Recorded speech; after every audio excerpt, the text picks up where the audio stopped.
guys, I'm Daniela Worth. I'm a physical therapist, and today I'm going to talk to you about how to do a nerve glide, also known as nerve flossing. Maybe you're trying to figure out how to address numbness that's going down your arm or into your hand, or maybe your physical therapist gave you this exercise for home and you kind of forgot how to do it because it can be a little bit confusing before you get the hang of it. Either way, I've got you covered. Really quick, if you find this information helpful, please like this video and subscribe to my channel so that we can get other people better access to this information. So, okay, why would I want to do a nerve floss? Why would I want to glide my nerves? Let's start at the beginning. So at the top of our head, we have the brain, and then out of the bottom of the brain exits the spinal cord and it goes down our back. As the spinal cord goes down our back, nerves exit off of each level of the spinal cord to innervate our extremities. So the first nerves go to the neck and then out to the shoulders. As we get lower, we go into the arm, the hand, the torso, and then on like this, down into the legs, all the way down to our toes. So think of our nerves as a long string. So the top of the string, one end of the string is at the top of our head, and the other end of this string for today is at the tip of our finger. So if I am like this, both ends of the string are on slack. If I'm like this, both ends of the nerve or the string here are on stretch. And so there's nothing wrong with the nerve being on stretch. In fact, we want our nerves to be able to tolerate that eventually. But sometimes our nerves get a little irritated and it's really not a big deal and they just need to be calmed down. And so we do something called a nerve glide or a nerve floss. So there are multiple smaller nerves that come together to make three bigger nerves that can cause numbness in the hand. And what do I mean by the small versus big nerve? So there are the different levels of the spinal cord, like let's say C5, 6, 7, right? Or 3, 4, 5. These different nerves will come together. Think about if you have an electric cord and you cut it open, you'll see a bunch of little wires inside the one cord. The one cord is the nerve that we are working. The little wires are the little segments that come together to make that cord, if that's helpful. So that's what's going on here typically.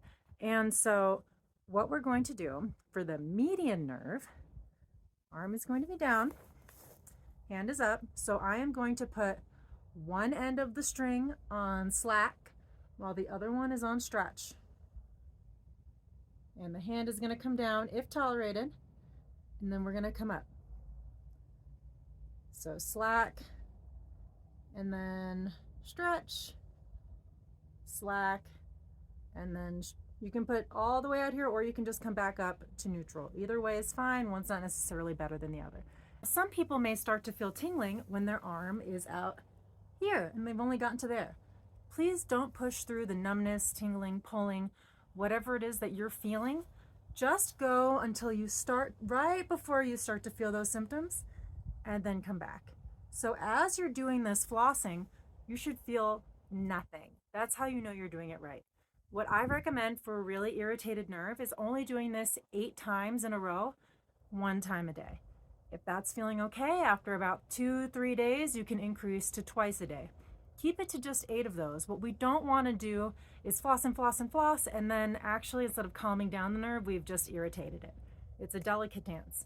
So that's for the median nerve. The other nerve here is the ulnar nerve.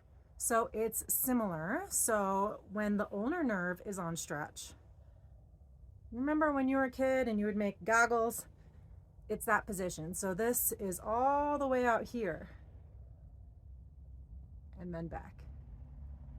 So to glide the ulnar nerve, you would slack, stretch, slack, up, slack, stretch, slack, up.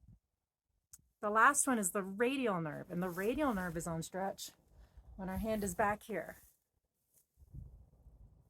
Just like that. So I think of a waiter reaching for a tip is how we learned it in PT school. So what you're going to do is you're going to tilt your head, you're going to put this side on slack, and the way you put this on stretch is you internally rotate, so you make your palm face behind you, and then you straighten out your elbow and you bring the arm back. So it's gonna come